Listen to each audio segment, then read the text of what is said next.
percaya Tuhan Engkau ada bersama dengan kami. Engkau tak pernah meninggalkan kami Bapa. Kami bersyukur Tuhan kami masih boleh ada sampai pagi hari ini semuanya karena kasih kemurahan Tuhan dalam kehidupan kami.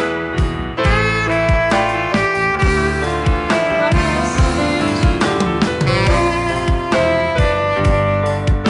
Yesus yang terlalu, semusim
bersama dengan kami Bapa.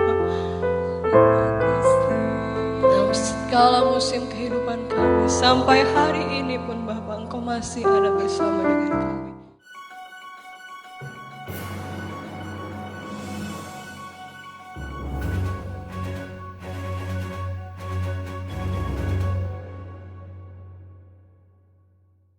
Pagi ini kita akan sama-sama belajar di minggu pertama bulan Juni ini tentang dipersatukan oleh kematian. Mari kita katakan bersama-sama, dipersatukan oleh kematian dalam hitungan yang ketiga. 1, 2, 3. Dipersatukan oleh kematian. Baik, Bapak Ibu Saudara sekalian, ada beberapa sumber yang mencatat tentang bagaimana kematian itu, bagaimana manusia bisa dipersatukan, Bapak Ibu Saudara sekalian ya. Yang pertama adalah karena pandangan dan pemahamannya itu sama. Jadi kalau pandangan kita dan pemahaman kita itu sama, maka kita bisa sama-sama bergandeng tangan, kita bersatu. Ada juga yang berkata bahwa tujuan dan cita-cita serta kepentingannya sama. Jadi kalau kepentingannya sama, tujuannya sama, cita-citanya sama, mereka bisa berjalan bersama, selaras, bersatu. Tapi ada juga yang berkata di bagian ketiga sana dikatakan, semua itu dapat dipersatukan apabila kebencian atau musuhnya sama. Nah, Bapak Ibu yang saya kasih, ini kadang-kadang yang sering kali kita temukan. Meskipun mereka nggak cocok, nggak sepaham, tapi karena kebenciannya sama, musuhnya sama, mereka bisa bersatu. Dan itu kita lihat Alkitab juga mencatat hal-hal demikian. Selanjutnya, apa yang bisa mempersatukan manusia adalah kesusahan yang sama. Seperti saat ini, mungkin kita sama-sama saling susah, kita sama-sama bersatu. Bagaimana kita berupaya untuk mencegah penyebaran COVID-19 ini. Dan bagian yang lain di sana dikatakan adalah kematian yang bisa mempersatukan manusia. Bapak Ibu Saudara sekalian, memang kalau pesta pernikahan mungkin orang masih berpikir untuk datang karena jauh, karena biaya, karena situasi demikian. Tapi kalau sebuah peristiwa duka cita atau kematian, maka apapun orang akan mengusahakannya.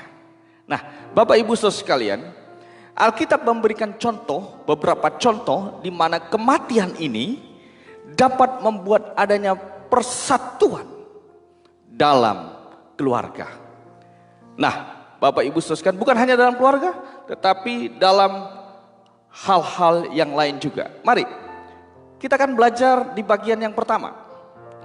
Alkitab mencatat bagaimana kematian seseorang bisa mempersatukan kedua anak-anaknya.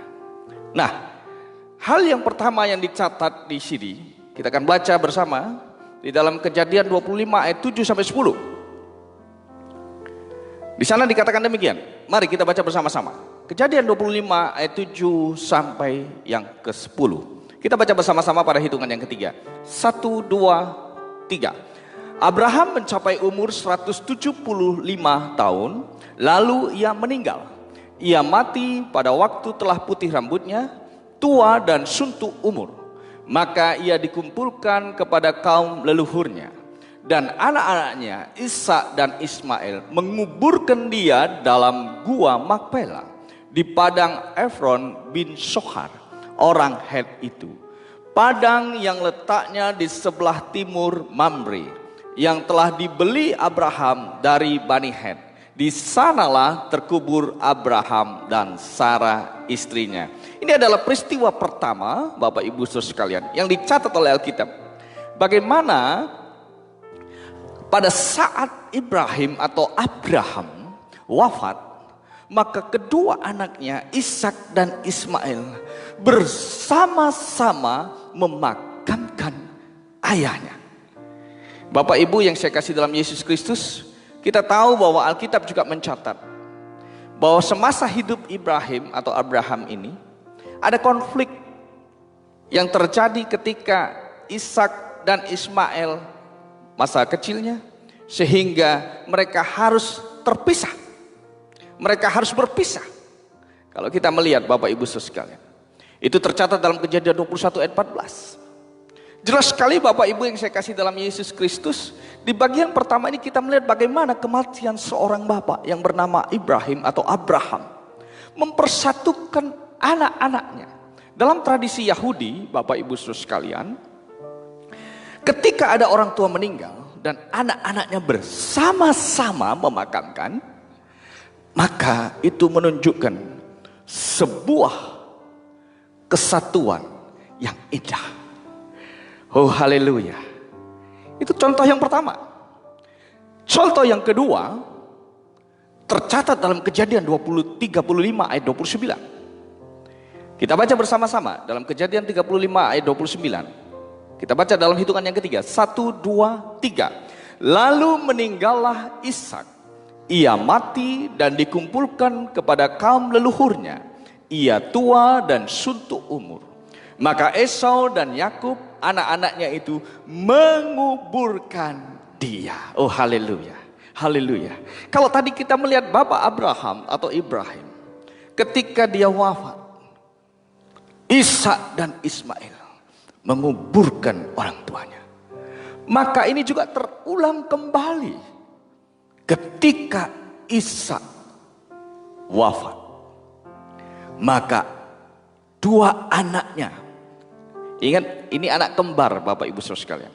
Ini anak kembar. Ishak dan Esau ini anak kembar. Dari Yakub dan Esau ini adalah anak kembar daripada Ishak dan Ribkah. Perhatikan baik-baik. Alkitab mencatat Yakub dan Esau ini nggak sepaham. Padahal mereka anak kembar. Dan kalau kita melihat di dalam Kejadian 27 ayat 41 sampai 45, jelas sekali Yakub harus lari akhirnya dari Esau. Bapak Ibu yang saya kasih. Tapi ketika bapaknya Ishak wafat, contoh yang kedua adalah Yakub dan Esau. Jelas sekali Bapak Ibu Saudara. Padahal semasa hidupnya Esau ini, semasa hidup orang tuanya Ishak, Esau menaruh dendam. Kalau kita baca dalam Kejadian 27 ayat 41 dan sampai 45, Esau itu menaruh dendam kepada Yakub. Bahkan dia berikhtiar untuk membunuh adiknya. Dia katakan, hari-hari berkabung karena kematian ayahku itu tidak akan lama lagi. Pada waktu itulah Yakub adikku akan kubunuh. Ada suatu niatan, ada satu ikhtiar. Oh haleluya. Coba renungkan Bapak Ibu Saudara. Ini suatu dendam kesumat yang begitu luar biasa antar saudara. Bayangkan, ini saudara kembar Bapak Ibu Saudara. Tapi kematian orang tuanya mempersatukan mereka. Haleluya.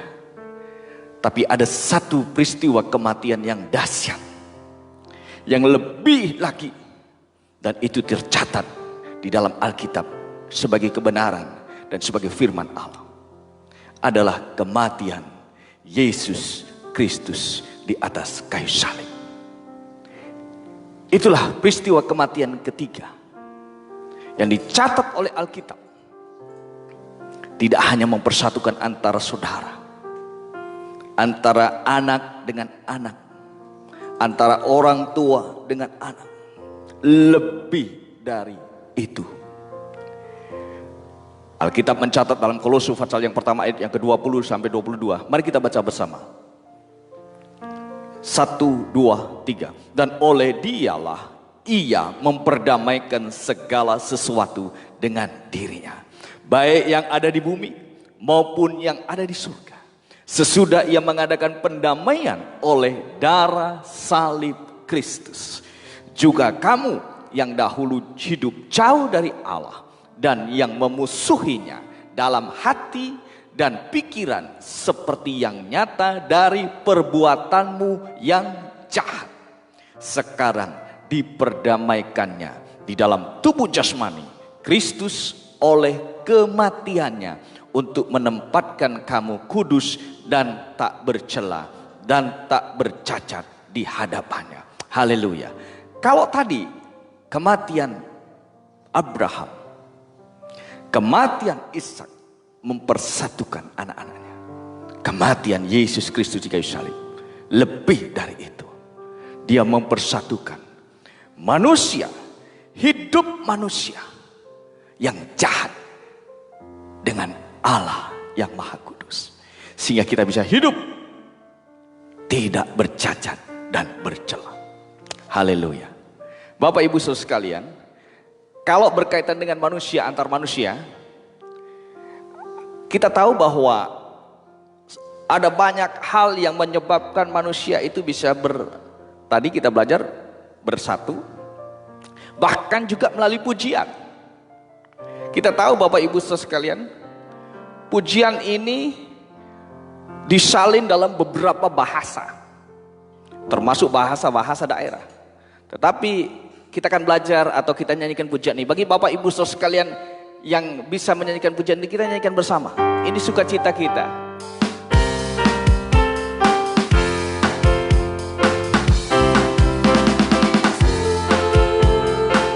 Kita bersaudara dalam Yesus. Kita bersaudara dalam Yesus. Kita bersaudara sekarang dan selamanya dalam Yesus. Kita bersaudara. Silakan nyanyikan dalam versi bahasa Madura. Satareta dalam kusta Yesus. Satareta dalam kusta Yesus. Sataretan dalam kusta Yesus. Semangken ban satarose satareta dalam kusta. Saya berbincang dengan anak-anak yang dari Papua. Saya baru tahu ternyata di Papua itu begitu kaya dengan bahasa-bahasa daerah di sana. Bahkan mungkin di satu kabupaten pun berbeda bahasanya. Nah, Bapak Ibu yang saya kasih, sama juga. Ini yang membuat kita susah untuk bersatu. Kenapa? Karena tidak mengerti bahasanya. Kalau saya nyanyi dalam bahasa Madura, Bapak Ibu tidak memahami, Bapak Ibu tidak bisa ikut merasakan apa yang saya katakan. Tapi ketika saya nyanyi dalam bahasa Indonesia, Bapak Ibu bisa paham. Sama Bapak Ibu Saudara. Kalau ini ada juga beberapa waktu yang lalu kita nyanyikan dalam bahasa Karo, dalam bahasa Batak, dalam bahasa Jawa. Bapak Ibu Saudara, ini lagu ini banyak sekali diterjemahkan dalam berbagai bahasa. Nah, Bapak Ibu Saudara, tujuannya satu, untuk mempersatukan manusia dengan manusia. Tapi kematian Yesus tidak hanya mempersatukan manusia dengan manusia. Dia mempersatukan Anda dan saya yang sebenarnya tidak layak. Anda dan saya yang sebenarnya tidak bisa menerima keselamatan itu. Dan tidak bisa hidup kudus. Dan tidak bisa hidup bercacat atau bercela di hadapan Tuhan. Hanya oleh kematian dan darah Yesus kita dilayakkan. Bapak Ibu yang saya kasih dalam Yesus Kristus, ada sebuah terjemahan Kolose 1 ayat 20 sampai 22. Di sana dikatakan begini, dan melalui anak itu pula Allah memutuskan untuk membuat segala sesuatu berbaik kembali dengan Dia, baik segala sesuatu yang di bumi maupun yang di surga. Allah melakukan itu melalui kematian anaknya di kayu salib. Jelas, Alkitab tidak pernah salah. Alkitab menegaskan melalui kematian anaknya di kayu salib. Dahulu kalian jauh dari Allah, kalian memusuhinya karena kelakuan dan pikiranmu jahat. Tetapi sekarang dengan kematian anaknya, Allah membuat hubungan kalian dengan Dia menjadi baik kembali. Haleluya, haleluya, haleluya, haleluya. Dengan cara itu kalian dapat dibawa menghadap Allah dalam keadaan yang suci, murni, dan tanpa celah. Bapak Ibu yang saya kasih dalam Yesus, pagi ini coba renungkan baik-baik.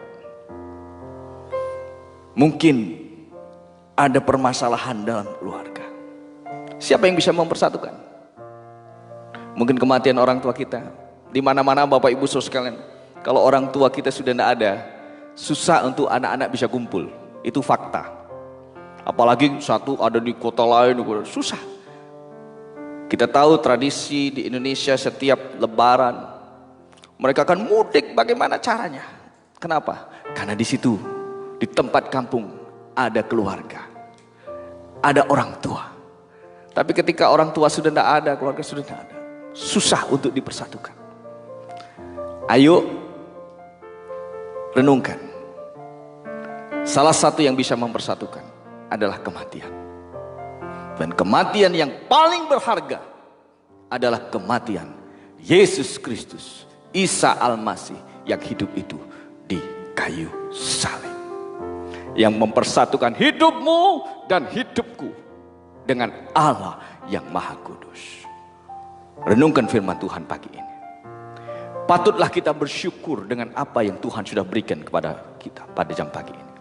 Sehingga kita bisa berkata, ku ada sebab anugerah-Mu Tuhan. Ku ada karena kasih-Mu Tuhan. Patutlah kita berkata terima kasih buat kasih dan rahmat-Mu. Mari kita nyanyikan pujian, ku ada sebab anugerah-Mu. Ku ada sebab anugerah-Mu. Ku ada karena kasih-Mu Tuhan Yesus. Ku berterima kasih buat kasih rahmat. Ku ada sebab anugerah-Mu. Ku ada sebab anugerah-Mu. Ku ada karena kasih-Mu Tuhan Yesus. Ku berterima kasih buat kasih rahmat. Katakan bersama-sama, terima kasih. Terima kasih Yesus. Yesus, terima kasih. Hanya anugerah-Mu buat hidupku sekarang. Ku kan memuji-Mu selamanya. Bapak Ibu yang saya kasih dalam Yesus Kristus, untuk mempersatukan bangsa Indonesia dengan berbagai macam suku dan bahasa, kita tahu kita punya Pancasila. Haleluya. Kita punya bahasa Indonesia. Kita punya bendera merah putih. Kita punya apa yang dikatakan sebagai Bhinneka Tunggal Ika. Haleluya. Itu usaha manusia untuk mempersatukan. Bangsa ini bangsa yang besar.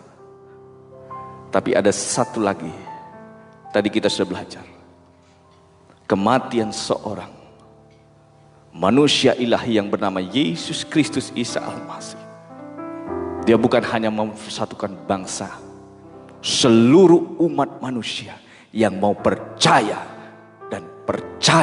dan menerima Dia sebagai Tuhan dan Juru Selamatnya. Dia akan dipersatukan dengan Allah yang Maha Kudus dan Maha Suci. Haleluya.